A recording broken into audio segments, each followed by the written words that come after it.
आपण मैंने स्ट्राइक रे बसी ऑटो ड्राइवर मानू आपण पठे निज निज ब्लॉक ड्राइवर मानू कहते जे तुम्हें मैंने जी इनकम कर अधा टंका आमको।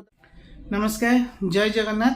तो बर्तमान सिचुएसन जोड़ा कथा मो सर्टली भिडियो कहीदे जो ड्राइवर महासंघ मैंने ऑल ओडिशा स्ट्राइक कर ठीक आपण मैंने विचार करूँ। जो मैंने देखुं बुद्धिजीवी मैंने देखुं गुरुजन मैंने देखुं जदि मोर किसी त्रुटि थाए ताले मत क्षमा मागी दूसरी प्रथम भिडियोटी फास्ट लास्ट पर्यटन देखूँ आ कि असुविधार सम्मुखीन बर्तमान होने समस्ते मु नुह ऑल ओडिशा सब लोक मैंने असुविधा सम्मुखीन होती। प्रतिदिन बस जावास कै घर ठारू 40 किलोमीटर जावास कै तो से बस फेयर जहाँ दौली से अनुसार दौली किंतु एबे बस जमार जाऊनी कि कौन सी गाड़ी जाऊनी कि ऑटो वाला ये कौन कर जो 20 टंका जगह से नौ बर्तमान 50 कौन 100 टंका लाखे नौ।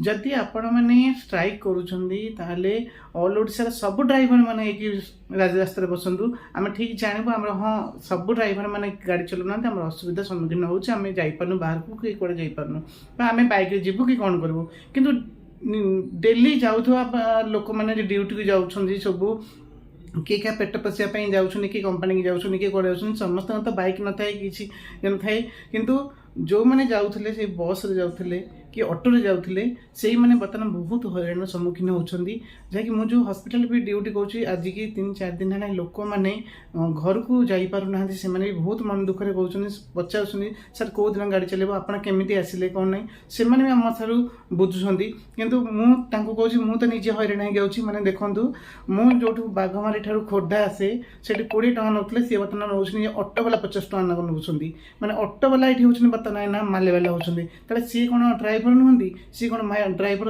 महासंघ से माने संघ सहित जड़ित होकर रही ना से कहीं से कौन से एत पैसा लाखे नौ समस्त ठार जी तुम प्राप्य हेतिक नुह यहाँ मन लोक मानकर जो पैसा शोषण करके नौचे ना केबे धर्म सह्यनी निहाती बहुत असुविधा पड़ो।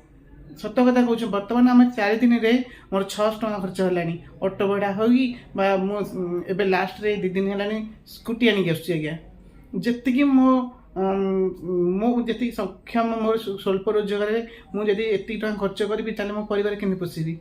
जदि आप ड्राइवर महासंघ मैंने एत सारा स्ट्राइक करनिर्दिष्ट काल पर्यटन कर सब ऑटो वाला भी बसातु समस्त आसिक बसतु राजरास्ता बसतु से बर्तमान बहुत टंका माने लुटिकी नौ लोक मान ठार मुझे रिक्वेस्ट करुँची जी महासंघर सभापति अच्छा ओडिशा ड्राइवर महासंघ सभापति अच्छा जी जो मैंने एमती अवमानना काम कर कठोर दंड दिंतु सहित एति रिक्वेस्ट कर जदि आप दंड न देपारे ऑटो वाला को एति रिक्वेस्ट कर कहूँ ठीक प्राप्य जी टंका नवा कथा ती नियंतु नचेत आम जना पड़ो ये आपण मैंने समस्त राजरास्ता बची जो जो ब्लॉक लोक मैंने जाकि राजरास्ता बसचंती से ब्लॉक लोक मैंने ऑटो ड्राइवर मानक कही तुम गाड़ी चलाओ जहाँ टंका इनकम कर से आमको प्रतिदिन दब तमर अधा को आमर अधा जना पड़ जाऊँ जल जल कर पूरा जना पड़गला माने गोटे स्त्री लोक सहित काली जड़े जुक्ति कौला मुझे टंका दिया ना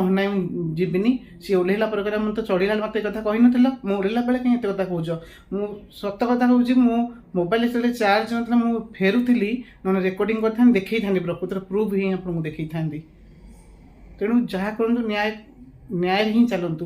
बर्तमान से ऑटो वाला मैंने एत मानने नृशंस होती समस्त पूरा टंका लुटिक कर बर्तमान लुटी करे कौन जी प्राप्य तुम हेतिक नि मन कथा लोक मान झाड़ बुहा धन को तुम नहीं माने कुपथे अन्याय करके नौच निहाती से केबे तुम बर्दाश्त हो पारनी निहाती रोग ही छटपट हो बहुत दुख लगुच आमको बर्तमान एत सारा माने टेंशन एत बाट आसिक ड्यूटी आसो मुझे बस रे सब मैंने जिते स्टाफ मैंने सब आस समस्त पूरा चिंतार एत 4 दिन 600 टंका गलानी दिन को आम केते टंका इनकम करुचु पेट्रोल पंप गला से भी लंबा लाइन एत माने कौन माने किसी बुझीपानी मोर फेसबुक पेज मोर सर्ट वीडियो बोली यहाँ हूँ बर्तमान जो स्ट्राइक कराई ऑटो वाला ही बर्तमान माले माल से माने पूरा एना इनकम भल भाव करुँच आ जो ड्राइवर भाई मैंने संघ सहित जड़ित होकर स्ट्राइक रे बसी ସେଇମାନଙ୍କୁ ମୁଁ ଏତିକି ରିକ୍ୱେଷ୍ଟ କରୁଛି ତାଙ୍କର ନିଜ ନିଜ ବ୍ଲକର ଅଟୋ ଡ୍ରାଇଭରମାନଙ୍କୁ କୁହନ୍ତୁ ଏମିତି କୌଣସି ଭୁଲ କାମ କରନ୍ତୁ ନାହିଁ, ଯାହାକି ସାଧାରଣ ଜନତା ମାନେ ବହୁତ ହଇରାଣ ହେଉଛନ୍ତି। ଯଦି ପ୍ରକୃତରେ ସେ ଡ୍ରାଇଭର ହେଇଥିବେ ତାହେଲେ ସେ ଆପଣମାନଙ୍କ ସାଙ୍ଗରେ ଆସିକି ରାଜରାସ୍ତାରେ ବସନ୍ତୁ, ଆପଣଙ୍କ ଦାବି ନିହାତି ସରକାର ଶୁଣିବେ। ଆଉ ଅଧା ଲୋକ ଯାଇକି ଗାଡ଼ି ଚଲେଇବେ, ଅଧା ଲୋକ ଷ୍ଟ୍ରାଇକ୍ରେ ବସିବେ, ଏଇଟା କେବେ ଠିକ୍ ହେବନି। ବହୁତ ବାଧୁଛି ଆମକୁ। ପନିପରିବା ରେଟ୍ ପୁଣି ବଢ଼ି ଚାଲିଛି, କେତେ ଦିନ ଏମିତି ବନ୍ଦ କରି ରଖିବେ ଆପଣମାନେ? ହସ୍ପିଟାଲରେ ରୋଗୀମାନେ ପୁରା ଛଟପଟ ହେଉଛନ୍ତି ତାଙ୍କ ଘରକୁ ଯିବା ପାଇଁ। 3 ଦିନ ହେଲାଣି ତାଙ୍କ ପାଖରେ ଯେତିକି ଟଙ୍କା ଥିଲା ସେମାନେ ଖର୍ଚ୍ଚ କରିସାରିଲାଣି, କେଉଁଠୁ କ'ଣ ଆଣିବେ, କେଉଁଠୁ ଖାଇବେ, କ'ଣ କରିବେ ଜାଣିପାରୁନାହାନ୍ତି। ମୁଁ କାଲି ଗୋଟେ ହସ୍ପିଟାଲ ଯାଇଥିଲି, ସେଠି ଗଲାବେଳକୁ ସେ କନ୍ଧମାଳର ଫୁଲବାଣୀର ସେ ବସିଛନ୍ତି, କାନ୍ଦୁମାନ ହେଉଛନ୍ତି। ସେ ଦୁଇ ଓଳି ଖାଇବା ପାଇଁ ମାନେ ତାଙ୍କ ପାଖରେ ପଇସା ନାହିଁ, ତାଙ୍କ ବଡ଼ ମୋବାଇଲଟେ ନାହିଁ ଯେ କିଏ ଗୋଟେ ହଁ ଫୋନ୍ପେରେ କ'ଣ ପଠେଇବ ବୋଲିକି। ସେ ହସ୍ପିଟାଲ ଷ୍ଟାଫ୍ ମାନେ ତାଙ୍କୁ କିଛି ହେଲ୍ପ କରିକି ତାଙ୍କୁ ଖାଇବାକୁ ଦେଉଛନ୍ତି। ତାଙ୍କ ଡିସଚାର୍ଜ 3 ଦିନ ହେଲାଣି, ସେ କିନ୍ତୁ ଘରେ ବସିକି ରହିଛନ୍ତି। ଏଠି ବଡ଼ ବଡ଼ ହସ୍ପିଟାଲ ମାନେ ଦେଖିବେ କେତେ ଲମ୍ବା ଲାଇନ୍ ହେଇକି ସବୁ ତାଙ୍କର ଜିନିଷପତ୍ର ସବୁ ଥୁଆ ହେଇକି ସେଠି ବସିଛନ୍ତି। କେବେ ବସ୍ ଚାଲିବ, କେତେ ହେବ? କିନ୍ତୁ ଅଧା ଲୋକମାନେ ଡ୍ରାଇଭର ଲୋକମାନେ ସବୁ କାମ କରୁଛ, ଆଉ ଅଧା ଲୋକମାନେ ପୁରା ଯେଉଁ ଷ୍ଟ୍ରାଇକ୍ରେ ବସିଛନ୍ତି। ଆଉ ଯେଉଁମାନେ ଷ୍ଟ୍ରାଇକ୍ରେ ବସିଛନ୍ତି ସେଇ ଭାଇମାନଙ୍କୁ ସବୁ ସାଧୁବାଦ। କିନ୍ତୁ ଯେଉଁମାନେ ଏମିତି ଅନ୍ୟାୟ କାମ କରୁଛନ୍ତି, ଅଟୋ ବେଶୀ କରି ମୁଁ ଅଟୋ ଡ୍ରାଇଭରମାନଙ୍କୁ ବେଶୀ କରି କହୁଛି, ଯିଏ ପ୍ରକୃତିର ସଚ୍ଚା ମାନେ ସଂଘ ସହିତ ରହିବାକୁ ଚାହୁଁଛନ୍ତି ତାଙ୍କ ସହିତ ରୁହନ୍ତୁ। ଆଉ ଯଦି ନ ରୁହନ୍ତି, ଏମିତି ଲୋକମାନଙ୍କର ଯେତିକି ପ୍ରାପ୍ୟ ନେବା କଥା ସେତିକି ହିଁ ନିଅନ୍ତୁ, ଅଧିକ ନିଅନ୍ତୁ ନାହିଁ। ସାଧାରଣ ଜନତା ମାନେ ବହୁତ ହଇରାଣ ହେଇଯାଉଛନ୍ତି ବର୍ତ୍ତମାନ। ତେଲ ପକାଇବାଠୁ ଆରମ୍ଭ କରିକି ଆମ ଅଟୋ ଫେୟାର ଦେଇକା ଗଲାବେଳକୁ ଘରକୁ ପହଞ୍ଚିଲା ବେଳକୁ ସରିଯାଉଛି, ପଇସା ଶେଷ ହେଇଯାଉଛି। ତାହେଲେ 4 ଦିନ ତ ବର୍ତ୍ତମାନ ଏମିତି ଅସୁବିଧା ଆମେ ସମ୍ମୁଖୀନ ହେଲେଣୁ, ଆହୁରି କେତେ ଦିନ ଆପଣ ଅନିଶ୍ଚିତ ଗାଡ଼ି ଚେଞ୍ଜ କରିବେ? ତେଣୁ ମହାସଂଘର ଯେଉଁ ଲିଡର ଭାଇମାନେ ସବୁ ଅଛନ୍ତି, ସଭାପତି ସମ୍ପାଦକ ଯେଉଁମାନେ ଅଛନ୍ତି, କାଇଣ୍ଡଲି ରିକ୍ୱେଷ୍ଟ କରି କହୁଛୁ, ମୁଁ କହିବା ସହିତ ଆମ ପରିବାର ସବୁ ଲୋକମାନେ କହୁଛୁ, ଆପଣମାନେ ଯଥାଶୀଘ୍ର ଅଟୋବାଲାମାନଙ୍କୁ ତାଗିଦ କରିକି କୁହନ୍ତୁ, ନଚେତ୍ ଯେତିକି ପ୍ରାପ୍ୟ ନେବା କଥା ସେତିକି ନିଅନ୍ତୁ। ନଚେତ୍ ଯଦି ଆପଣ ବନ୍ଦ ନ କରନ୍ତି, ଆମେ ଜାଣିଗଲୁ ଯେ ଆପଣମାନେ ଷ୍ଟ୍ରାଇକ୍ରେ ବସିଛନ୍ତି। ଅଟୋ ଡ୍ରାଇଭରମାନଙ୍କୁ ଆପଣ ପଠାଇଛନ୍ତି, ନିଜ ନିଜ ବ୍ଲକର ଡ୍ରାଇଭରମାନଙ୍କୁ କହୁଛନ୍ତି ଯେ ତୁମେମାନେ ଯେତିକି ଇନକମ୍ କରିବ ଅଧା ଟଙ୍କା ଆମକୁ ଦେବ, ଅଧା ଟଙ୍କା ଆପଣ ରଖିବେ। ପୁରା ଏଥିରୁ ମୁଁ କହିଦେଉଛି, ସ୍ପଷ୍ଟ ଭାବରେ କହିଦେଉଛି, ମୋତେ ବାଧୁଛି ଆଜ୍ଞା, ମୋତେ ବାଧୁଛି ବୋଲି ମୁଁ ଆପଣଙ୍କୁ ଏଇ ସୋସିଆଲ ମିଡ଼ିଆରେ ଛାଡ଼ିଲି। ଆଉ କିଛି ଡ୍ରାଇଭର ଭାଇମାନେ ବି ଆପଣଙ୍କ ସାଙ୍ଗ ସହିତ ନ ରହିକି ସେ ବି କହିଛନ୍ତି, ମୁଁ ଦୁଇ ଥର ବସିଲେଣି, ମୁଁ ଦେଖିଛି, ଗୋଟେ ନ୍ୟୁଜ୍ ଦେଖିଛି, 2 ଥର ମୁଁ ବସିଲେଣି ଷ୍ଟ୍ରାଇକ୍ରେ, କିଛି ଫଳପ୍ରଦ ହେଉନି। ମୁଁ ଯେତେ ଦିନ ବସିବି ମୋ ପିଲା ଛୁଆ ସଂସାର କିଏ ଚଳାଇବ?